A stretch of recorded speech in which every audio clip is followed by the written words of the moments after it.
Indians మీద 26/11/2008లో బాంబేలో ఒక టెర్రరిస్ట్ అటాక్ జరిగింది.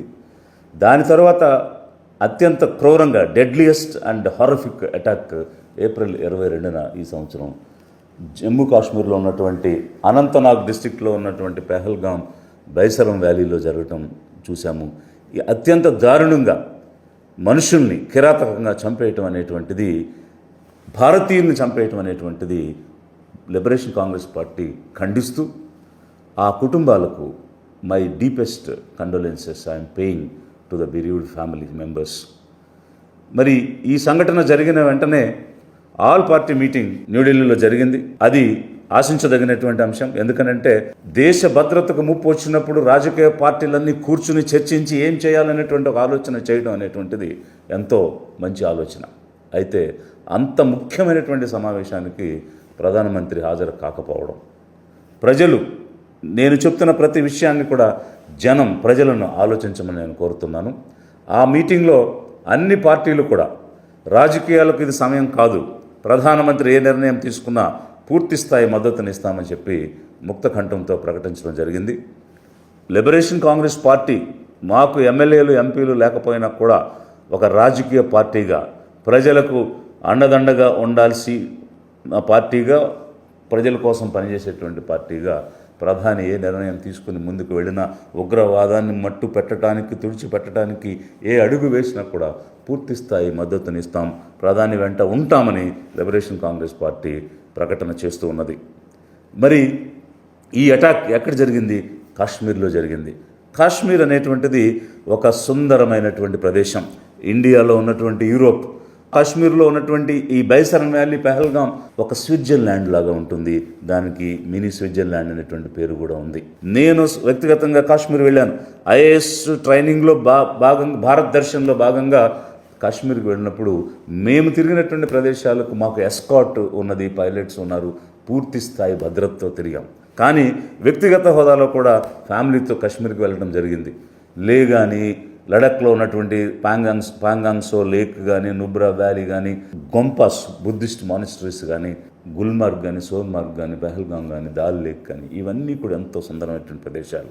అయితే నేను వ్యక్తిగత హోదాలో వెళ్ళినప్పుడు, నా ఫ్యామిలీతో వెళ్ళినప్పుడు కూడా నేను చూశాను, ప్రతి వ్యాంటేజ్ పాయింట్లో సెక్యూరిటీ ఫోర్సెస్ ఉండడం, పోలీస్ పికెట్స్ ఉండడం, ఎక్కడెక్కడ అయితే టూరిస్టులు ఎక్కువ మంది వస్తారో చూస్తారో అక్కడ అందుబాటులో సెక్యూరిటీ ఫోర్స్ ఉండడం నేను కళ్ళారా చూశాను.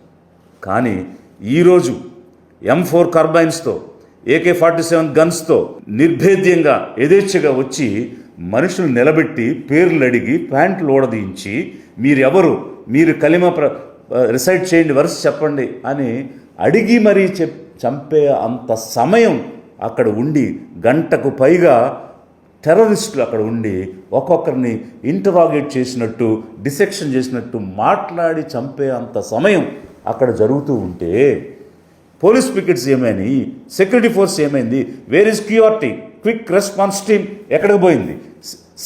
ఒక సెక్షన్ కూడా, ఒక వ్యాంటేజ్ పాయింట్లో వేల మంది టూరిస్టులు గుమ్ముకూడే దగ్గర కనీసం ఒక సెక్షన్ సెక్యూరిటీ ఫోర్స్ కూడా లేకుండా ఉన్నది అని అంటే ఎవరిది బాధ్యత, ఎవరిది accountability? Whose responsibility is this, whose accountability is this? ఇలా భారతీయుల్ని చంపేస్తూ ఉంటే ఎవరిది బాధ్యత ఇది? ఎవరు బాధ్యత తీసుకోవాలి? జనాన్ని ఆలోచించమని నేను కోరుతున్నాను. ప్రివెంటివ్ యాక్షన్ లేదు, ప్యూనిటివ్ యాక్షన్ లేదు. అంటే ఇలాంటి చర్యలు జరగకుండా ప్రివెంటివ్గా చర్యలు తీసుకునేటువంటి ఒక ఇంటెలిజెన్స్ ద్వారా తీసుకోవాల్సిన చర్యలు ఏమైపోయాయి? అటాక్ జరిగిన తర్వాత తీసుకోవాల్సిన చర్యలు ఏమైపోయాయి? ఆ నలుగురు ఎవరు? వాళ్ళని ఐడెంటిఫై చేశారా? వాళ్ళని మట్టుబట్టారా? ఎక్కడున్నారనేది కనిపెట్టారా? 26/11 జరిగింది, 3 రోజుల్లో చర్యలు చూసాం, వారం గడిచింది, ఇంతవరకు ఏం చర్యలు లేవు. ఎవరిది బాధ్యత? Who is responsible, who is accountable? మనమందరం కూడా ఆలోచించాల్సినటువంటి సమయం. ఇలా భారతీయులను చంపుకుంటూ పోతే గుడ్లు అప్పగించుకుని చూస్తూ ఉంటామా? వారు కాల్పులు జరిపినంతసేపు అడ్డుకోవడానికి ఏ రకమైనటువంటి ప్రయత్నము ప్రభుత్వ పరంగా, సెక్యూరిటీ పరంగా జరగలేదు. కేవలం ఒక సయ్యద్ హుస్సేన్ ఆలీ షా, అక్కడ గుర్రాన్ని నడుపుకుంటున్నటువంటి వ్యక్తి పోరాడాడు. అతనికి ఏ విధంగానూ సంబంధం లేని వ్యక్తుల కోసం, అతని ఊరు కాదు, అతని పేరు కాదు, అతని బంధువు కాదు, అతని మతం కాదు, అతని రాష్ట్రం కాదు, అయినా కూడా వచ్చినటువంటి టూరిస్టుల్ని ప్రొటెక్ట్ చేయాలి అని ఎదురు తిరిగి ప్రాణాలు అర్పించాడు. అలా కనీసం సయ్యద్ అలీకి ఉన్నటువంటి బాధ్యత కూడా ప్రభుత్వానికి లేదా? మెడికల్ ఎయిడ్ లేక సమయానికి మెడికల్ ఎయిడ్ అందక కూడా జనం చనిపోయారు. వాళ్ళు వచ్చి టార్గెట్ కంప్లీట్ చేసుకుని తిరిగి వెళ్ళే వరకు కూడా ఏ రకమైనటువంటి రెస్పాన్స్ సెక్యూరిటీ ఫోర్సెస్ నుంచి రాలేదు. ఏమైపోయాయి? గత 7 సంవత్సరాలుగా జమ్మూ కాశ్మీర్ కేంద్ర ప్రభుత్వం అధీనంలోనే ఉంది. ఇప్పుడు యూనియన్ టెరిటరీగా ఒక ఎన్నిక జరిగినా కూడా ఆ ముఖ్యమంత్రి దగ్గర సెక్యూరిటీ కానీ లా అండ్ ఆర్డర్ కానీ ఆ సబ్జెక్ట్స్ లేకుండా కేవలం ఒక లెఫ్టినెంట్ గవర్నరే సెక్యూరిటీ రివ్యూ అనేటువంటిది చేస్తున్న పరిస్థితిలో మరి ఎవరు బాధ్యత తీసుకోవాలి అనేటువంటిది ఒకవైపు అయితే, మరి 26/11 జరిగినప్పుడు అప్పుడున్నటువంటి home minister Shivraj Patil resign చేశారు. Chief minister Vilasrao Deshmukh Maharashtra chief minister resign చేశారు. Maharashtra home minister RR Patil resign చేశారు. ఎందువల్ల? ఒక నైతిక బాధ్యత తీసుకుని నేరుగా ప్రత్యక్షంగా సంబంధం లేని అంశంలో కూడా వారు నైతికంగా ఆలోచించి రిజైన్ చేశారు. కానీ ఇక్కడ అధికార పక్షం ఏం చేస్తుంది? ప్రకటనలు చేస్తుంది, ర్యాలీలు చేస్తుంది. అదా బాధ్యత అంటే అపోజిషన్ ఏం చేస్తుంది? ఆ రోజు ఒక ప్రధానమంత్రి మన్మోహన్ సింగ్ జరిగినటువంటి సంఘటనకి బాధపడుతూ దేశానికి ఒక అపాలజీ చెప్పడం అనేటువంటిది మనం చూసాం. అంటే 3 రోజుల్లోనే ఇన్సిడెంట్ జరిగిన 3 రోజుల్లోనే మట్టు పెట్టడం అనేటువంటిది చూసాం. అలాంటిది ఇప్పుడు వారం గడిచినా కూడా ఎలాంటి చర్యలు లేవు కదా. అధికార పక్షమేమో ర్యాలీలు చేసుకుంటూ ఉంది, ప్రతిపక్షమేమో క్యాండిల్స్ వెలిగించుకుంటూ ఉంది. ఇదేనా ప్రజాస్వామ్యంలో బాధ్యతగా ప్రవర్తించేటువంటి విధానం? అంటే అధికారం ఇచ్చింది బాధ్యతగా ప్రవర్తించడానికి. ఒక పొలిటికల్ అకౌంటబిలిటీ లేదు, ఒక అడ్మినిస్ట్రేటివ్ అకౌంటబిలిటీ లేదు, కనీసం మోరల్ అకౌంటబిలిటీ కూడా ఉండదా? నైతిక బాధ్యత కూడా ఉండదా? నైతిక బాధ్యతతోనే కదా ఆనాడు home minister, chief minister, state home minister అందరూ కూడా రిజైన్ చేశారు. ఈరోజు ఇప్పుడున్నటువంటి హోమ్ మినిస్టర్ ఎందుకు నైతిక బాధ్యత తీసుకోలేదు? తీసుకుని మేము ప్రజల ఎడల బాధ్యత కలిగి ఉన్నాము, ప్రజల కోసం నిలబడతాం, ప్రజలను రక్షిస్తాం, మేము ఒక వాచ్ డాగ్గా పనిచేస్తామని చెప్పిన వారు కనీసం పొలిటికల్ అడ్మినిస్ట్రేటివ్ అకౌంటబిలిటీ తీసుకోకపోయినా నైతిక బాధ్యత తీసుకునైనా వారు రాజీనామా చేయాల్సిన అవసరం ఉందా లేదా ప్రజలను ఆలోచించమని నేను కోరుతున్నాను.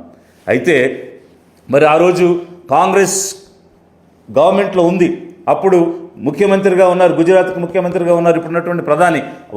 ఆ రోజు ఏం మాట్లాడారు? ఏ విధంగా మీరు బాధ్యత తీసుకుని పని చేయలేదు, ఏ విధంగా ప్రభుత్వం ఫెయిల్ అయిందని మాట్లాడారు.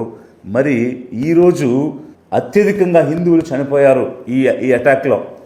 అటాక్ అనేది భారతీయుల మీద జరిగిన వాళ్ళు ప్యాంట్లు ఊడదీయించి పేరు అడిగి కావలసినంత సమయాన్ని తీసుకుని చంపడం అనేది ఒకవైపు అయితే 24 మంది హిందువులు, ఒక ముస్లిం, ఒక క్రిస్టియన్ను పక్కన పెడితే, మరి హిందువుల యొక్క ప్రాణాలకు విలువ అన్నది కాంగ్రెస్ ప్రభుత్వంలో ఉన్నప్పుడే ఉంటుందా?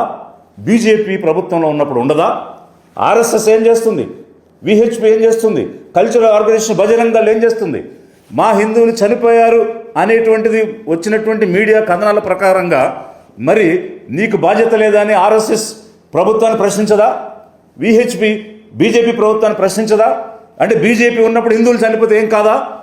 కాంగ్రెస్ ఉన్నప్పుడు హిందువులు చనిపోతేనే ఆ హిందువులకి వాల్యూ ఉంటుందా? ఇప్పుడు చనిపోయిన హిందువులకి వాల్యూ లేదా? ఆ ప్రాణాలకు విలువ లేదా? What RSS is doing, what VHP is doing, what Bajrang is doing? Hindutva అని ప్రచారం చేసి అరిచేవాళ్ళు అందరూ హిందువులు చనిపోయారు. ఎక్కడ పోయారు మీరందరూ? ప్రభుత్వాన్ని నిలదీయరేంటి? ప్రభుత్వం యొక్క బాధ్యతను మీరు అడగరేంటి? ఇప్పుడు హిందువులకి ప్రాణాలకి వాల్యూ లేదా? ఇప్పుడు మాట్లాడరా? చిచ్చు పెట్టడానికి మాట్లాడతారా? మతోన్మాదాలు లేపడానికి మాట్లాడతారా? మరి హిందువులు చనిపోయారు కదా, మీరు ప్రభుత్వం నిలదీయండి, ఎవరిది బాధ్యతను అడగండి. హోంమంత్రి ఏం చేస్తున్నారు, ప్రభుత్వం ఏం చేస్తుంది అని నిలదీయాల్సినటువంటి ఆర్ఎస్ఎస్ ఎక్కడికి పోయింది, విహెచ్పి ఎక్కడికి పోయింది, బజరంగ్ దళ్ ఎక్కడికి పోయింది అని లిబరేషన్ కాంగ్రెస్ పార్టీ అడుగుతున్నది, డిమాండ్ చేస్తున్నది, ప్రజలను ఆలోచించమని చెప్తున్నది. అటాక్ జరిగిన తర్వాత అంటే క్రాస్ బోర్డర్ టెర్రరిజం అనేటువంటి ఆలోచనతోటి ఇమ్మీడియట్గా కేంద్ర ప్రభుత్వం కొన్ని శాంక్షన్స్ని తీసుకోవడం, ఒక 5 నిర్ణయాలు చేయడం జనమందరికీ, ప్రజలందరికీ తెలుసు. అయితే ప్రధానమంత్రి గారు హిందీ హార్ట్లాండ్, మదర్ టంగ్ హిందీగా మాట్లాడేటువంటి బీహార్కు వెళ్ళి వారు ఇంగ్లీష్లో మాట్లాడారు. ఏం చెప్పారు? దీన్ని ఒప్పుకోం, దీన్ని అంతం చేస్తాం అనేటువంటి అంశాలు వారు హిందీ హార్ట్లాండ్లో ఇంగ్లీష్లో గడిచింది. ఎలాంటి చర్యలు మనకు కనిపించడం లేదు. ఒక rogue nation cross border terrorism చేస్తుంటే ఇంత బలమైనటువంటి దేశం ఒక యుఎన్ సెక్యూరిటీ కౌన్సిల్లో పర్మనెంట్ మెంబర్షిప్ కావాలి మాకు అని అడుగుతున్నటువంటి దేశం ఏం చేస్తుంది, ఏమి చర్యలు తీసుకుంటుంది, దీనికి ఏమిటి పరిష్కారం? యుద్ధం ఏమైనా పరిష్కారమా? యుద్ధం అనేటువంటిది పరిష్కారం కాదు. ఎందుకనంటే ఈరోజు 26 కుటుంబాలు ప్రాణాలు కోల్పోయాయి. ఇంత హై పాపులేషన్ ఉన్నటువంటి కంట్రీ, 140 కోట్ల పాపులేషన్ ఉన్నటువంటి కంట్రీ యుద్ధానికి దిగితే ఎక్కడ ఏ చిన్న ఇన్సిడెంట్ జరిగినా వందల్లో, వేలలో, లక్షల్లో జనాల్ని కోల్పోయేటువంటి పరిస్థితి ఉంటుంది. మరి ఏమిటి పరిష్కారం? ఏ చర్యలు ఎందుకు తీసుకోవడం లేదు కేంద్ర ప్రభుత్వం? ఈరోజు మేము మీడియాలో చూసాం, ఎక్కడికి వెళ్ళినా ఆ దేశ అధ్యక్షులను, ప్రధానులను ఆలింగనం చేసుకోవడం, ఎంతో కార్డియల్ రిలేషన్ మన దేశానికి ఉన్నట్టుగా ప్రధానమంత్రి చూపించడం చూసాము. మరి అమెరికా దగ్గర నుంచి ఇజ్రాయెల్ మీదుగా నేపాల్ వరకు ప్రతి దేశంతోనూ ఎంతో సన్నిహిత సత్సంబంధాలు, కార్డియల్ రిలేషన్స్ ఉన్నప్పుడు ఈ కార్డియల్ రిలేషన్స్, ఈ హగ్గింగ్ యాటిట్యూడ్ ఏదైతే ప్రతి ఒక్కరిని హగ్గు చేసుకున్నామో దానిని దేశ భద్రత కోసం, దేశ సమగ్రత కోసం, దేశాన్ని రక్షించడం కోసం ఉపయోగించుకోవద్దా? ఈరోజు పాకిస్తాన్ క్రాస్ బోర్డర్ టెర్రరిజం చేసింది అనేటువంటి భావన ఈ భారతదేశ ప్రజలందరిలోనూ ఉంది. ప్రభుత్వం దాని మీద ప్రకటన చేస్తూ ఉంది. ఒకప్పుడు రష్యా ఒక పవర్గా, అమెరికా ఒక పవర్గా ఉన్నప్పుడు, మన జవహర్లాల్ నెహ్రూ గారు ప్రైమ్ మినిస్టర్గా ఉన్నప్పుడు రష్యా వైపు ఉండటం అనేటువంటిది జరిగిన సమయంలో చిన్న దేశం అనేటువంటి పాకిస్తాన్కి అండ కావాలి కాబట్టి అమెరికా వైపు వెళ్ళడం, అమెరికాకు కూడా సౌత్ ఏషియాలో ఒక స్థావరం కావాలి కాబట్టి ఒక స్ట్రాటజిక్ లొకేషన్ కోసం పాకిస్తాన్తో కలిసి వారు అక్కడ ఒక బేస్ ఏర్పాటు చేసుకోవడం జరిగింది. కానీ తర్వాత కాలక్రమంలో ఇందిరాగాంధీ గారు ప్రధానమంత్రి అయినప్పుడు నాన్ అలైన్మెంట్ మూమెంట్ అనేటువంటి తీసుకుని మేము ఆ పక్క కాదు, ఈ పక్క కాదు, మేము తటస్థలం అనేటువంటి ఒక NAM అనేటువంటి ఒక మూమెంట్ తీసుకొని వచ్చారు. కోల్డ్ వార్ ఎండ్ అయింది. తర్వాత అమెరికాతో సంబంధాలు పెరిగాయి. మరి ఈరోజు అమెరికాతో సంబంధాలు పెరిగినటువంటి సమయంలో ఆ సత్సంబంధాలను వాడుకుని ఉగ్రవాదాన్ని మట్టు పెట్టాల్సిన అవసరం లేదా? పాకిస్తాను షెల్టర్ ఇస్తుంది, లష్కరే తోయిబా లాంటి ఉగ్రవాద సంస్థలకు షెల్టర్ ఇచ్చింది, ఈ TRF కూడా దానికి సంబంధించిందే అని అనుకుంటున్నటువంటి సమయంలో మనకున్నటువంటి రిలేషన్స్ను వాడి పాకిస్తాను చేస్తున్నటువంటి ఈ టెర్రరిజాన్ని కానీ, ఇస్తున్నటువంటి షెల్టర్ను కానీ ఆపి ఉగ్రవాదాన్ని మట్టుబెట్టాల్సిన అవసరం లేదా? ఆ దిశగా ఎందుకు కేంద్ర ప్రభుత్వం అడుగులు వేయడం లేదు? ఇంటర్నేషనల్గా పాకిస్తాన్ మీద ఒత్తిడి తీసుకొని వచ్చి పూర్తి స్థాయిలో దీన్ని నిలుపుదల చేయడానికి ఎందుకు ప్రయత్నం చేయడం లేదు? దేశ విదేశాల మద్దతు తీసుకుని సింగిల్ అవుట్ చేసి టెర్రరిజం ఆపాల్సిన అవసరం ఉందా లేదా? జనాన్ని ఆలోచించమని ప్రభుత్వాన్ని ఆ దిశగా అడుగులు వేసి యుద్ధం శరణం కాదు, సామరస్య వాతావరణంలో ఈ టెర్రరిజంని మట్టు పెట్టాల్సినటువంటి చర్యలు తీసుకోవడం దీనికి పరిష్కారం లిబరేషన్ కాంగ్రెస్ పార్టీ కేంద్ర ప్రభుత్వాన్ని కోరుతుంది.